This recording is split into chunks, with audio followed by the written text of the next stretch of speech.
Hello, it is 9 p.m. in RTD. It's time to English Nutrition. For tonight headlines, we have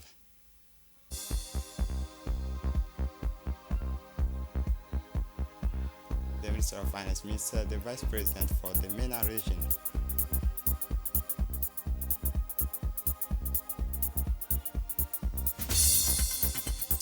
Fear of imminent famine after the closure of 5 and 6 bakeries operating in the regions.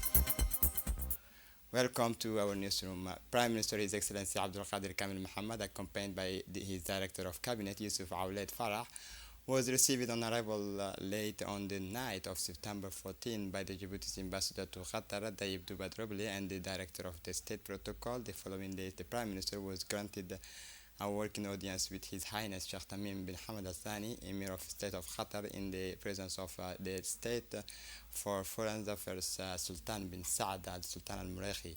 This meeting rooted in bilateral cooperation and a relationship of trust salutes of our multifaceted partnership with these sister countries. Following this meeting at the El Emir Diwan, the Prime Minister met his counterpart, Prime Minister Sheikh Mohammed bin Abdulrahman bin Jassim Al Thani, in the presence of the Minister of State for Foreign Affairs Sultan bin Saad bin Sultan Al Muraikhi. During this meeting, the Prime Minister reaffirmed the importance of cooperation and the strengthening of relations between our two countries. Finally, the Prime Minister concluded this series of meetings with the lunch hosted by the Deputy Prime Minister, the Minister of State for Defense, Dr. Khalid bin Mohammed Al Atiyah. On the sidelines of this diplomatic marathon, he received a visit from the Director General of the Development Fund to discuss initiatives for a multi-sector development program.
This morning, Ilyas Musadawale, Minister of Finance, and Mr. Diom, World Bank Vice President of MENA regions, held a landmark meeting in the Ministers' Quarter. The atmosphere was both solemn and warm, reflecting both parties' commitment to tackling the complex challenges facing the countries. Upon his arrival, Mr. Diom was greeted with the palpable respect. Discussions which took place under the watchful ease of the Ministerial Cabinet quickly get to the heart of the matter: poverty, economic diversification, digitization of the economy. The issues are numerous and pressing. With rare sincerity, the two men exchanged the ideas and strategies on how the World Bank could support Djibouti in its quest for development. The team discussed were not the least important: improving access to education and health, as well as promoting innovation and entrepreneurship, were central points they discussed. And then the Minister of Finance, Ilyas Musa Dawale, held a meeting with the fruitful exchanges and extended with the World Bank team. This courtesy face-to-face turned into a veritable forum of ideas where challenges and opportunities were intervened in a common days. The Djibouti government and the World Bank economic diversification was identified as a crucial lever for reducing dependence on traditional sectors as assimilating growth. Finally, the digitalization of the economy has emerged as a major opportunity to modernize infrastructure, foster innovations, and improve access to services for both businesses and citizens. Together, these challenges form of an ambitious roadmap for inclusive and sustainable development. And continuing this, the Minister of Finance, Ilyas Musa Dawale, final strategic meeting bringing together several of the Djibouti's top energy executives. The meeting part of the World officials visit of the Mr. Diom, World Bank Vice President for the Middle East and North Africa regions, provided an opportunity to discuss the crucial issues affecting the country's energy sector.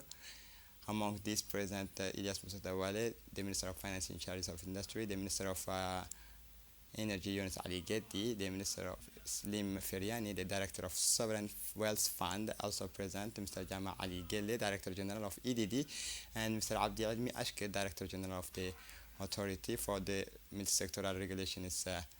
Discussion is brought together opportunities of the Djibouti's energy transition and infrastructure essential for the meeting exchange innovations, ideas on diversification energy sources. The World Bank is committed to supporting Djibouti in its effort to develop a sustainable and inclusive energy sector, said Mr. Diom. We firmly believe that the strategic and catalyze the country's economic and social development.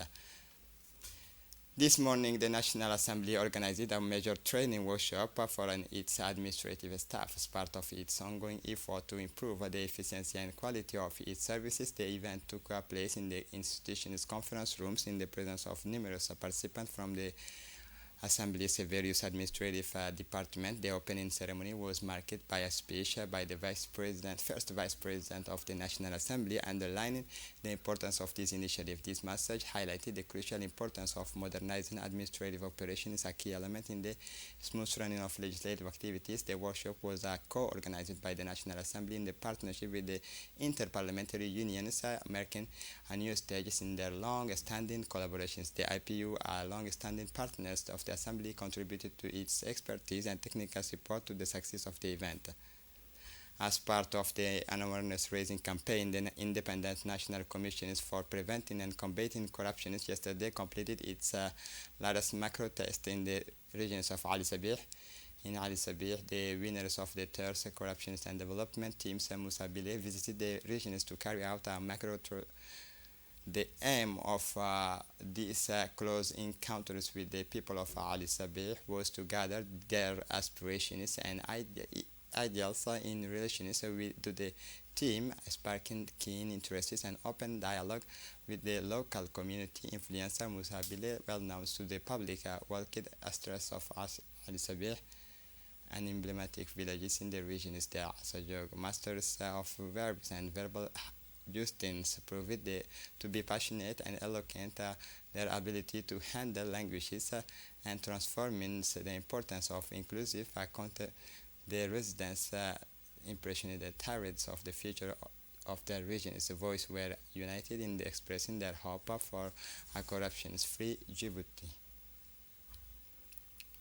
In Dakhil, where another influencer Amina took part in the macro trottoir as part of the For Djibouti Without Corruption campaign initiated by the National Commission Against Corruption, Amina conducted these grassroots operations in the heart of the Dakhil region. Much more than a simple exchange, this initiative immediately struck a chord with young people who welcomed the initiatives with the undisputed enthusiasm. The effervescence palpable in the streets reflected a shared hope as an arrival heralded a breath of fresh air in the historic regions. Young people in particular were impressively receptive and demonstrating their determination to act, and this harmed a precise question: what is Djibouti? What is a Djibouti without corruption? As part of the celebrations for this day, the Djibouti Red Crescent Society held a first aid training course on Monday, September 16, at the Women's Leisure and Training Sport Complex in the Djibouti city. The theme of the year's event was First Aid and Sport, with the aim of introducing the complex sports community to first aid techniques with a focus on sport disciplines practiced in the complex and the potential injuries encouraged the large numbers of participants from different disciplines and professions were able to benefit from interactive training combining practical demonstrations and realistic simulations to enable them to acquire a perfect mastery of first aid procedure. The democratization of first aid training is helping to make sports people more aware of the risks involved and sports environment safer. The activities were orchestrated by an experienced Red Crescent team who expertly conveyed the most important first aid gestures. The sessions enabled participants to practice essential life-saving techniques in the event of injuries and accidents on sports fields. For the international scene in Gaza, fears of imminent famine after 5 out of 6 bakeries operating in the areas closed. Palestinians have warned of an imminent famine in the northern Gaza Strip as the ongoing Israeli blockade has forced the closures of 5 out of 6 bakeries operating in the area. Despite UN Security Council resolutions demanding an immediate ceasefire, Israel has continued its deadly offensive against the Gaza Strip since October 7. According to the local health authorities, more than 41,200 people, mostly women and children, have been killed and more than 95,300 have been injured. Israeli attacks have displaced almost the entire population to the enclaves amid an ongoing blockade that has led to severe shortage of food, drinking waters, and medicines. And this is it for the news. Thanks for watching us. Have a good evening.